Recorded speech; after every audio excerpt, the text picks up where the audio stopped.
El verbo es esencialmente imagen. Me gusta desear entonces al leccionador que el hecho de que para tratar el tema de la imagen sagrada debamos remontarnos a esas alturas inaccesibles de la vida intratrinitaria, donde el verbo es generado por el Padre y de ambos procede el Espíritu Santo. Precisamente cuando San Jerónimo, es uno de los grandes padres que trataron de los iconos, lo veremos enseguida, de las imágenes comienza desde estas alturas trinitarias. Dice este santo, estas son las diferencias de las imágenes. La primera es natural, las demás son imitaciones. La imagen del Padre, natural y en nada discrepante del Dios invisible, es el Hijo. Y así pues debemos decir que respecto de Dios Padre, el Hijo es la única imagen natural, la imagen viva, la imagen perfecta. El Hijo es icono natural del Padre, en nada diferente del Padre, semejante al Padre en todo fuera de una cosa, a saber que es Hijo simplemente. El Padre no ha sido engendrado, Él en cambio sí. El Padre es el engendrador y el Hijo es engendrado. Todos los demás iconos que vienen después, pertenecientes a la cadena de imágenes, tienen derecho a ser llamados tales en la medida de su participación en este primigenio y eterno surgimiento de la imagen arquetípica en el seno de la Trinidad. Podemos entonces decir que el Hijo, ya en el seno de la Trinidad, es la imagen invisible del Dios invisible. Imagen desconocida e incognoscible para nosotros hasta que Él mismo resolvió darse a conocer haciéndose visible, haciéndose carne. Esta idea, que a primera vista puede resultar extraña porque nos cuesta entender una imagen que no pueda ser contemplada, es sin embargo fundamental para la inteligencia del icono y encuentra su fuente en la Sagrada Escritura, en San Pablo sobre todo, donde llama a Cristo icono del Dios invisible. Se habla de la gloria de Cristo que es icono de Dios. Se dice que Él es la irradiación de su gloria, de la gloria de Dios y la impronta de su sustancia. Digamos algo sobre esta, aunque sea un tema un poquito difícil, sin embargo ineludible, esta, digo, misteriosa y escondida iconicidad del Hijo.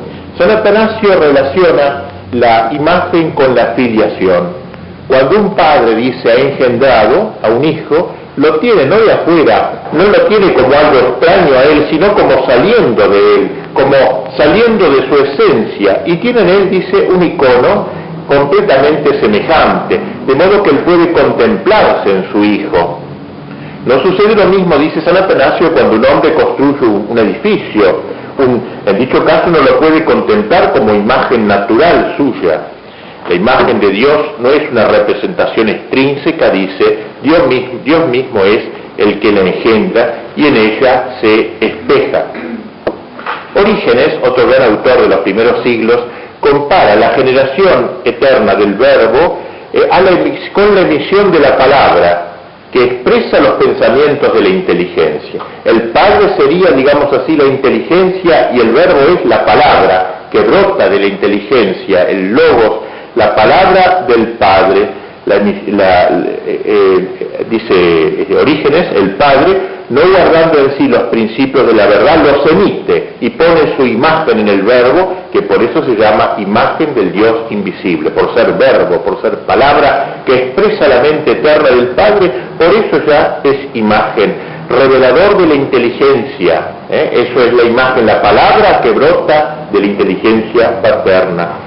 Asimismo, agrega este doctor alejandrino, el Hijo se compara al Padre como el esplendor con la luz. La luz está en el origen de su esplendor.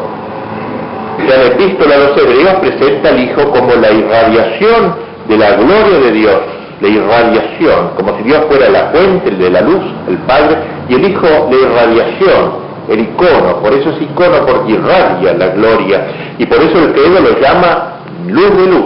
Dios de Dios, luz de luz. De la luz original brota la luz icónica, la luz del verbo eterno. El Verbo es el reflejo de la luz eterna, pues, de la gloria de Dios la irradiación de esa gloria. Esa irradiación, esa luz se produce sin intermitencias, de manera semejante. La generación del Verbo no es un hecho sucedido en un instante, sino que se mantiene y, por así decirlo, se reproduce sin cesar. Siempre el Padre está engendrando al Hijo, siempre la luz está dando su esplendor, constantemente. También Orígenes lo llama al Verbo imagen de la bondad de Dios, o sea, es icono de Dios porque es imagen de su bondad. Si el Padre es absolutamente bueno, el Verbo es el icono perfecto de su bondad. El Padre es la bondad en su principio, de ella nace el Hijo, que es en todo, en esto también, la imagen de su Padre, y por eso hay que llamarlo, dice este autor, la imagen de su bondad. No es una segunda bondad, dice, diferente de la del Padre, y por eso Cristo en el Evangelio nos dice, nadie es bueno sino el Padre. Quiere decir que el Hijo no tiene una bondad diferente, sino que simplemente la espeja, es el icono, es la imagen de la bondad eterna del Padre. Gregorio de Niza, otro santo, agrega un último aspecto. El Hijo, dice, es icono del Padre eterno porque expresa la plenitud de su belleza. El Hijo está en el Padre como la belleza de la imagen reside en la forma arquetípica. El Padre está en el Hijo como la belleza arquetípica permanece en su imagen, y hay que pensar simultáneamente lo uno y lo otro. Esto evidentemente es muy elevado, pero me parecía necesario ir tan lejos, allí al seno mismo de la vida intratrinitaria, independiente de la creación del hombre y todo, para entender las últimas raíces de esta imagen que tenemos hoy delante, y de la cual, claro, hablaremos luego más detenidamente. Pero es así que el Verbo eterno se hace carne, y aquí tenemos un segundo aspecto del Verbo como icono. Ese Verbo, ese icono invisible del Dios invisible, se hace carne. San Juan Damasceno, escribiendo precisamente en defensa de las imágenes, dice: primero fue el mismo Dios quien engendró a su Verbo, icono vivo suyo, icono natural. Era futuro que ese Hijo y Verbo invisible de Dios se volviera hombre, se copulase a nuestra naturaleza, se hiciese visible en la tierra. Y así vemos entonces cómo se concatena el icono eterno y el icono visible. El icono eterno se va a hacer icono visible. Ya tenemos una continuidad. El Verbo se hace carne. El icono invisible se va a hacer icono visible. El Verbo, pues, al tomar carne, se hace patente lo invisible. Como dice San Juan, a Dios nadie lo vio jamás, pero el Hijo único que está en el seno del Padre, éste le ha dado a conocer. Podríamos decir que el que es inmenso tomó dimensiones humanas. Inmenso quiere decir que no se puede medir. Inmensus, inmensurable, conmensurable, tomó dimensiones humanas. El ilimitado se hizo limitado. Como escribe San Nicéforo, Cristo se limitó humanamente de dos modos, en el espacio y en el tiempo, porque tomando un cuerpo como el nuestro, verdadero y no ficticio, el que era incorpóreo se limita en un lugar, y teniendo un comienzo temporal, el que era intemporal se limita en el tiempo. Es decir, la encarnación es la limitación del Verbo. El Verbo ilimitado, el icono ilimitado, ahora se va a hacer un icono limitado, humano. Va a tomar una carne en el espacio, en el tiempo, se mete en la historia de los hombres. Tanto que algunos padres de la Iglesia, cuando hablan, cuando se refieren al Verbo en el momento de su encarnación, usan una fórmula extraña, pero muy linda a mi juicio, lo llaman así poéticamente verbum breviatum, palabra abreviada, el verbo abreviado. Es como si el verbo se apretara, ese verbo inmenso, eterno, se aprieta, se abrevia, se aprieta de alguna manera para poder entrar en el seno de su madre, para poder vivir entre los hombres. Por cierto que al reducirse, haciéndose hombre, no dejó de ser Dios, sino que en la unidad de su persona divina reunió las dos naturalezas, la divina y la humana. El ser ilimitado, dice San Teodoro Estudita, pertenece a la esencia de Dios, el ser limitado a la esencia del hombre, y Cristo consta de ambas cosas, ilimitado como Dios, limitado como hombre. Por eso es a la vez invisible y visible, invisible según su naturaleza ilimitada y visible según su naturaleza limitada. Cristo es pues el icono visible de Dios, es su representación, es su revelación. De algún modo lo descubre, pero en otro sentido lo cubre también, como toda imagen. El que me ve, dice, por una parte descubre al Padre. Él dijo, el que me ve al que me ha enviado. El que ve mi icono, ve al que me ha enviado. Y a Felipe, que le pedía, muéstrame al Padre, le dijo Felipe, el que me ve ha visto al Padre.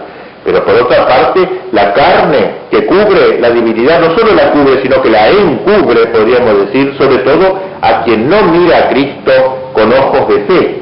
La visión material de Cristo no es suficiente para que se revele lo invisible que en él se esconde.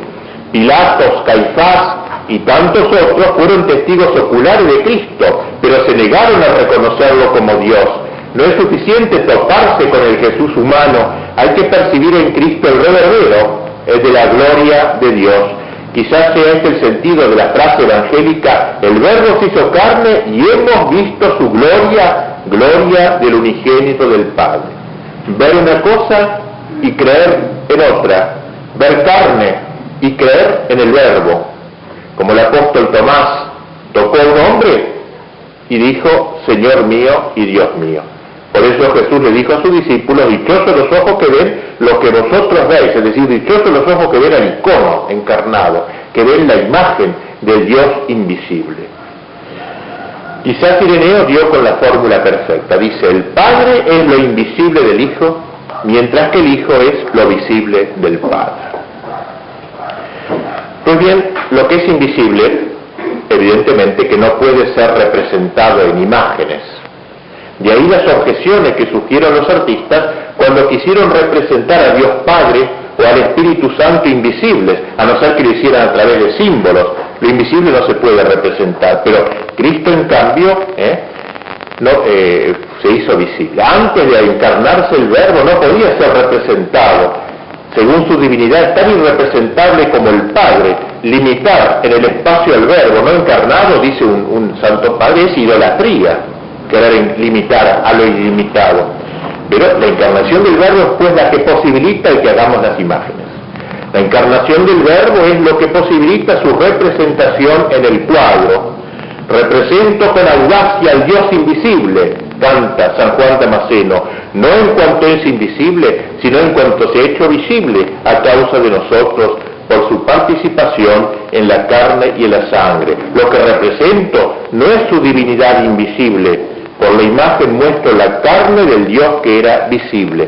Y en una expresión más vigorosa, este gran santo, estaríamos verdaderamente equivocados, dice, si hiciéramos una imagen del Dios invisible, porque es imposible poner en imagen lo que es incorporal, invisible. Pero después que Dios, en su bondad inefable, se encarnó y fue visto acá abajo en la carne y convivió con los hombres, habiendo tomado la naturaleza, la densidad y el color de la carne, no nos engañamos al hacer su imagen. Qué linda esta idea, el color de la carne, quizás hay una alusión a los iconos, a los colores de los iconos, que de alguna manera continúan el color de la carne de Cristo. Cristo asume los colores también. Por eso entonces está en el origen del arte, Cristo, del arte cristiano precisamente. Es importante esta conciencia de la imposibilidad de representar lo invisible en relación con aquella ley del Antiguo Testamento que prohibía hacer imágenes precisamente porque Dios no se había encarnado. Era lo propio del Antiguo Testamento, el Dios era invisible todavía, y por tanto hacer una imagen era idolatría. Pero el viejo argumento cae desde el momento que el Verbo se encarna, llevando a cumplimiento lo que los siglos habían reservado, digamos así, para el momento de la encarnación. Ese Verbo no solo ha querido hacerse oír, como es lo propio de un verbo, de una palabra, sino hacerse ver también. Oír y ver, fundando de esta manera la legitimidad y la grandeza de su representación en icono. El icono invisible, pues, se ha hecho visible y ahora puede ser representado en imagen sacra. En la confesión cristológica del credo, donde se proclama a Cristo como Dios eterno, Hijo de Dios, luz de luz, Dios verdadero de Dios verdadero, engendrado, no creado, consustancial al Padre, se dice luego, se encarnó, ese mismo verbo, del Espíritu Santo y de María Virgen. Y de esta frase gloriosa del credo toma su origen aquella inagotable surgente que alimenta la confección y la veneración de los iconos. La fijación en imagen del Verbo encarnado no es sino el eco de aquel grito de júbilo que se inaugura en el Evangelio cuando cantaban: el Señor ha aparecido verdaderamente, el Señor se ha manifestado, lo hemos visto y tocado. Aquel texto magnífico de San Juan en su primera epístola: lo que era desde el principio, lo que hemos oído, lo que hemos visto con nuestros ojos, lo que contemplamos y palpar nuestras manos del Verbo de la vida. Eso es lo que representamos en imagen, podríamos nosotros concluir la frase del apóstol. Se comprende entonces cómo la encarnación está en el origen precisamente de la imagen. La visión de Dios, el poder ser visto Dios, justifica el que sea representado en imagen. Digamos también que entre el dejarse ver y el dejarse pintar, media una relación sumamente estrecha. El que se deja ver, consiguientemente se deja pintar. ¿Cómo no podrá ser pintado el que puede ser visto?, se pregunta San Teodoro Estudita. ¿Cómo aquel que fue hecho a semejanza de los hombres no podrá ser pintado a semejanza de los hombres? Y el Damasceno: cuando el Hijo de Dios, tomando la forma de siervo, se hizo semejante de los hombres, ¿qué impide que se haga su imagen? Es decir, relacionan pues claramente las dos cosas. Según un teólogo ruso, Uspensky, de gran categoría, el icono da testimonio, dice, del Cristo que dijo de sí mismo: yo soy la verdad. Su afirmación responde no a la pregunta ¿qué cosa es la verdad?, sino ¿quién es la verdad? Y él dice: yo soy la verdad. La verdad es una persona y la verdad tiene su imagen. Por eso la Iglesia no solo habla de la verdad, sino que la muestra. No solo habla, no solo predica el Verbo, muestra el Verbo encarnado en el icono.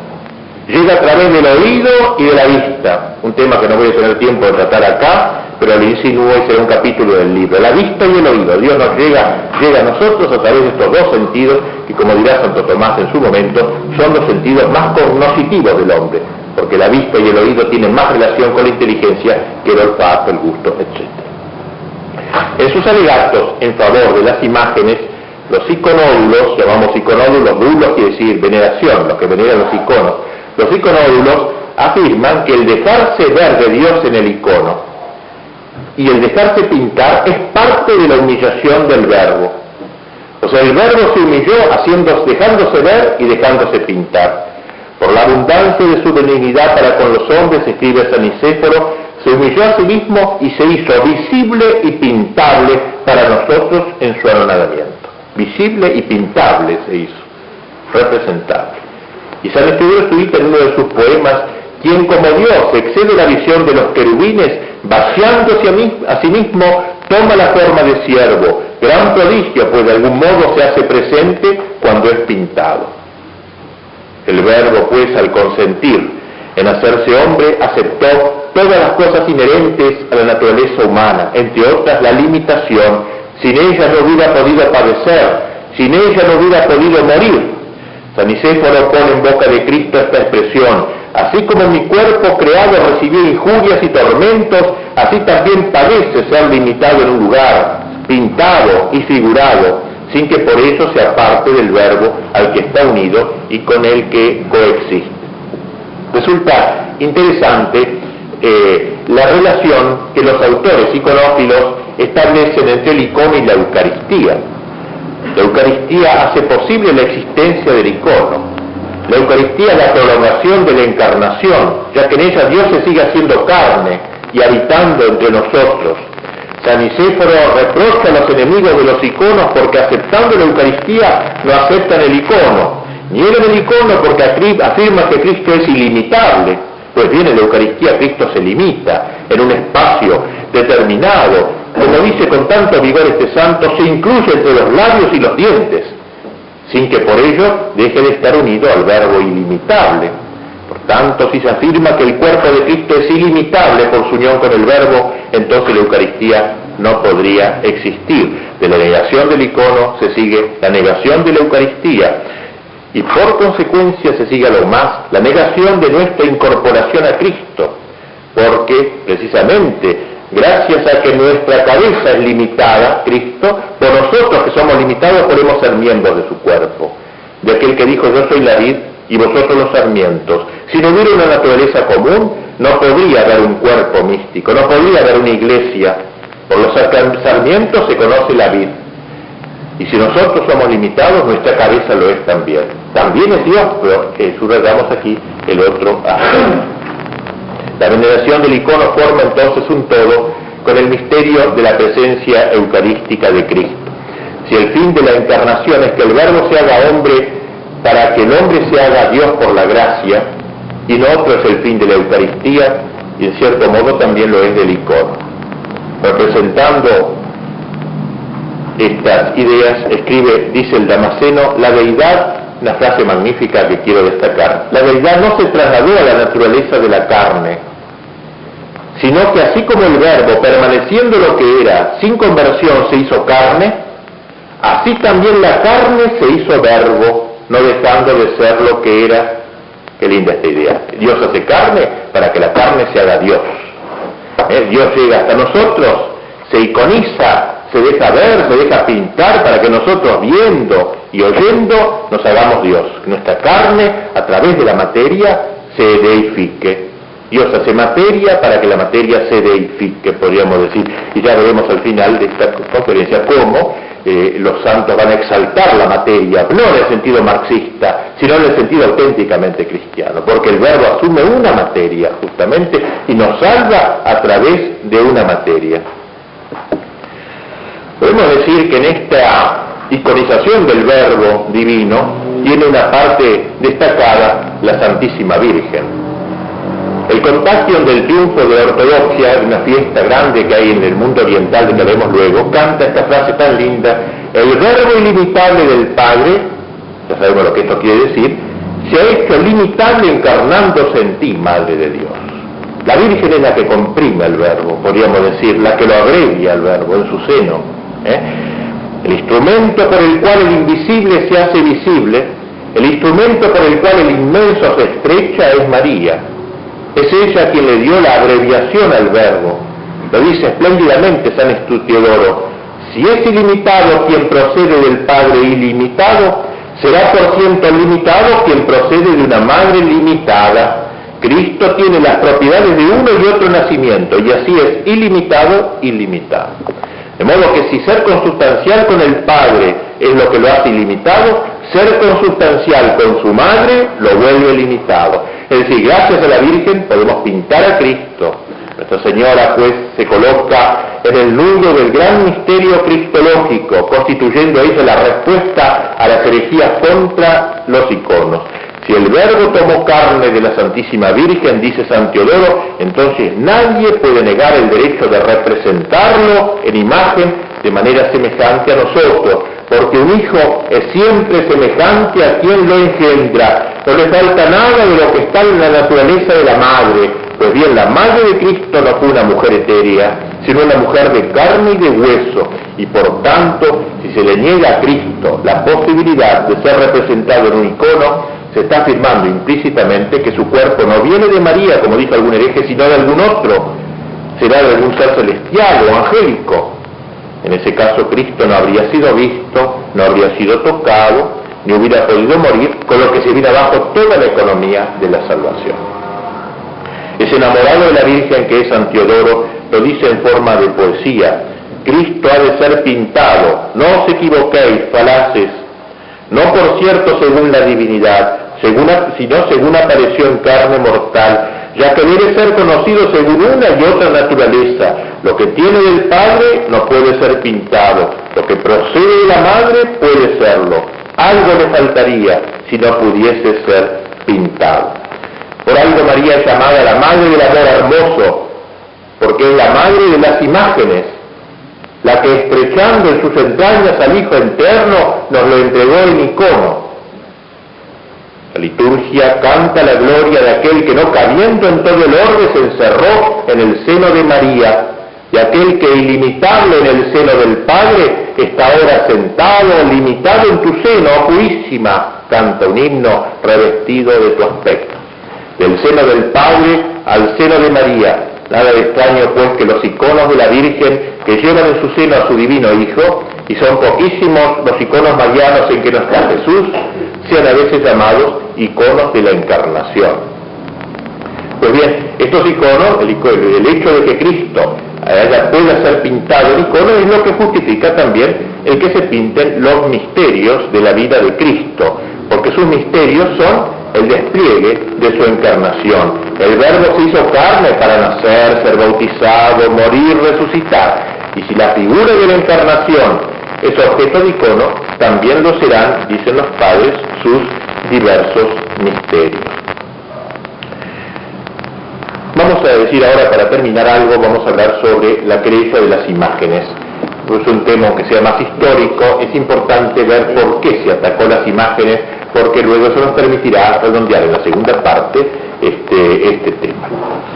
Durante los 7 primeros siglos del cristianismo, debido a la aparición de las diversas herejías cristológicas, o sea, contra Cristo, la Iglesia se abocó a definir con términos precisos el misterio del Verbo encarnado, que es el núcleo cardinal de la fe. En el siglo VII, al parecer, terminaron dichas controversias con el triunfo de la verdad sobre los sucesivos errores parciales. Sin embargo, cuando nadie lo hacía prever, estalló una ofensiva generalizada contra el conjunto de la doctrina católica, y esta lucha se concretó en torno al icono. Fue la terrible querella de las imágenes, que se llama. Y esta lucha duraría 2 siglos, nada menos, dejando mártires, dejando confesores de la fe, como hacen todas las herejías. En el siglo VIII, digamos, hagamos un breve reconto histórico, la devoción a las imágenes se había extendido más que nunca. Todo el mundo tenía imágenes en las iglesias, hasta en las joyas. La gente las veneraba, las imágenes, les encendía lámparas, velas, pronunciaban juramentos en su presencia, etc. Y había, por cierto, como pasa siempre, también algunos excesos que podían escandalizar. Estos excesos fueron los que dieron Pablo, pero no justifica ni de lejos, a una reacción del todo desproporcionada, cual fue la de los iconoclastas. La palabra viene de icono, imagen, y clao, que quiere decir romper. Eran los que rompían las imágenes, iconoclastas, rompían imágenes. Es decir, se advierte en el iconoclasmo, en este grupo que rompe imágenes, un gran influjo del Islam. Ustedes saben que los musulmanes son enemigos de las imágenes. Y precisamente en el 723 un califa había impartido bruscamente la orden de quitar los iconos de todas las iglesias cristianas de su territorio. Así que hay un influjo islamita en esto.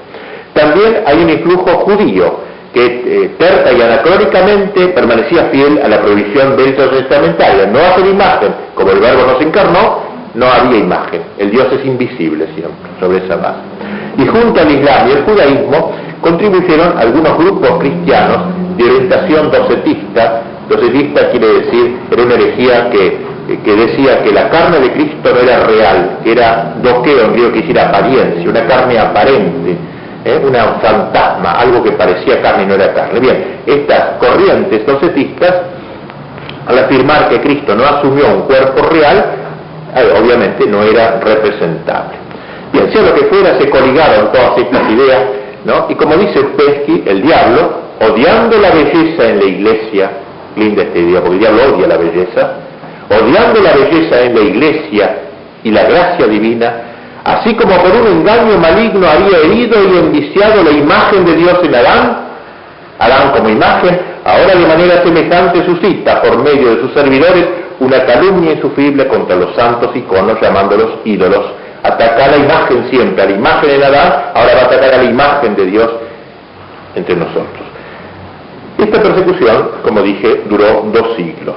Comenzó por iniciativa de León III el Isáurico, que influido por algunos obispos, tomó partido públicamente contra la veneración de los iconos. Esa lucha comenzó en el 726, el emperador era un hombre sin cultura, un soldado, convencieron de que la veneración de las imágenes era retornar a la idolatría, era un impedimento ecuménico también, porque no se iban a convertir ni los maometanos ni los judíos, enemigos natos de las imágenes, y entonces publicó un decreto por el cual declaraba que las imágenes todas eran ídolos y estaban proscritas por las Santas Escrituras.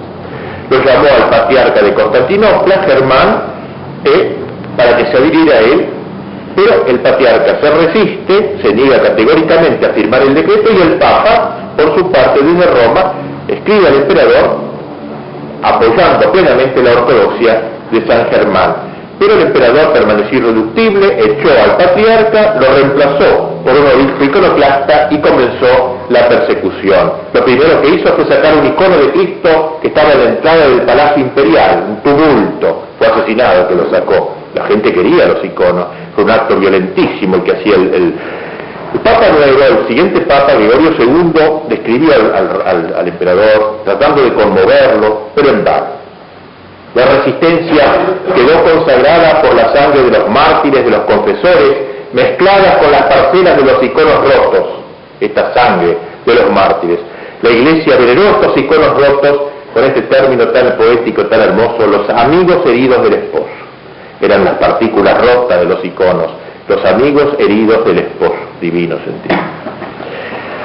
En el curso del primer período, la querella alcanzó su paroxismo bajo el reinado de Constantino Coprónimo, que era hijo de León III. Coprónimo es un seudónimo insultante, cuya traducción me la reservo, pero pueden imaginarla, era no puesta por sus amigos. El nuevo emperador era todavía más violentamente iconoclasta que su padre, mientras que los tres patriarcas que se sucedieron en Bizancio le fueron totalmente sumisos. Constantino, semejante en crueldad a Diocleciano, escribió un tratado donde resumía la doctrina del iconoclasmo y reunió un concilio en la ciudad de Ieria, al que asistieron 338 obispos, un número muy elevado, los iconoclastas que habían reemplazado a los obispos ortodoxos, que habían sido echados de sus sedes y de nueva diócesis creadas por el mismo emperador. El concilio decidió que quien pintase una imagen o albergase una imagen en su casa, si era sacerdote sería privado del sacerdocio, y si era monje sería anatematizado, y exigió del pueblo un juramento de iconoclasmo, y así esta persecución virulenta. Sin embargo, el pueblo fiel no se amilanó. A la vanguardia de los confesores de la ortodoxia se encontraron los monjes, contra los cuales se ensañaron, les rompían la cabeza apoyándola sobre un icono, los ahogaban después de haberlos cosido en bolsas, les quemaban las manos y eran iconógrafos. Qué sintomático, escribe el teólogo ruso Dokimov, se muestra la lucha de los iconoclastas a la vez contra los iconos y contra el monarquismo, precisamente contra el ideal monástico, este icono vivo de ángeles terrestres y de lo único necesario, correctivo maximalista al minimalismo de los hombres del imperio. Los monjes buscaron resueltamente el apoyo de Roma contra la autoridad imperial, recurriendo al Papa como suprema instancia. Tras la muerte de Constantino la cosa amaina, y después de una alternativa que no tengo tiempo ni lugar de exponer, Irene sube como regente de su hijo menor, y ella, que jamás había dejado de venerar los iconos, se ocupó de restaurar la recta doctrina con la ayuda de un buen patriarca, y llamó a un concilio que sería el célebre séptimo concilio ecuménico, llamado Segundo de Nicea, que es el gran concilio sobre las imágenes, el que recurriremos, que se inauguró en Constantinopla y luego se trasladó a Nicea en el 787 con la presencia de un gran número de obispos y monjes. Este concilio afirmó la licitud, la conveniencia de la veneración de las imágenes, anatematizó a los iconoclastas, a los patriarcas traidores, y juzgaron que el iconoclasmo no era solamente un error pastoral, sino una auténtica herejía. Más aún llegaron a la conclusión de que era como un resumen de todas las herejías contra Cristo, de todos los 7 siglos de herejías cristológicas, era el compendio de todos esos errores. Y para manifestar su adhesión al icono, en medio de Santa Sofía pusieron un gran icono, todos se postraron delante de él el día de la clausura del concilio. Pero esta paz duró solo 27 años. Tras diversos emperadores sube otro, León V el Armenio, el cual, considerando que era mala suerte ir a favor de los iconos, porque los emperadores a favor de los iconos habían tenido mala suerte, entre comillas, en las guerras, etcétera, dijo, vamos a empezar de nuevo por si acaso, y largó entonces otra vez una persecución bastante grave. El patriarca se opone esta vez a toda componenda, y no llegando, Anicéforo se llama, no llegando a ningún acuerdo, comenzó la persecución. Fue destituido el patriarca, exiliado, reemplazado por un iconoclasta, y se convocó un nuevo concilio cismático, ahora presidido por el emperador, que declara nulo el séptimo concilio ecuménico, auténtico al anterior conciliábulo de Hieria, y así, mientras discutían los teólogos en Santa Sofía, 1000 monjes, nada menos, desfilaban cantando por la ciudad con iconos en sus manos. Una verdadera batalla fue. En el curso de este segundo periodo, y último de la guerra de los iconoclastas, el iconoclasmo había perdido mucho de su vigor doctrinal, no hacía más que repetir los argumentos de los anteriores, pero las persecuciones fueron más violentas, más destrucción de iconos y nuevos mártires. La Iglesia, que había sido expoliada como de un ornato de las sacras imágenes, dice un autor, se lamentaba, parecía la esposa del rey, aquella esposa de la que se dice en el cantar que lloraban. Me golpearon, me hirieron, me quitaron mi velo, los que custodiaban la ciudad, los reyes y los sacerdotes, que hubieran debido ser los custodios de la fe. Se refiere a los emperadores y a los malos obispos que apoyaron a estos emperadores contra los iconos. Y así hubo grandes mártires. Monje iconógrafo San Lázaro fue cruelmente golpeado, le quemaron las manos. Sin embargo, nos cuenta la historia, logró arrastrarse desde el lugar de la tortura a la iglesia de San Juan Bautista, donde tomando el pincel entre sus labios comenzó a pintar un nuevo icono.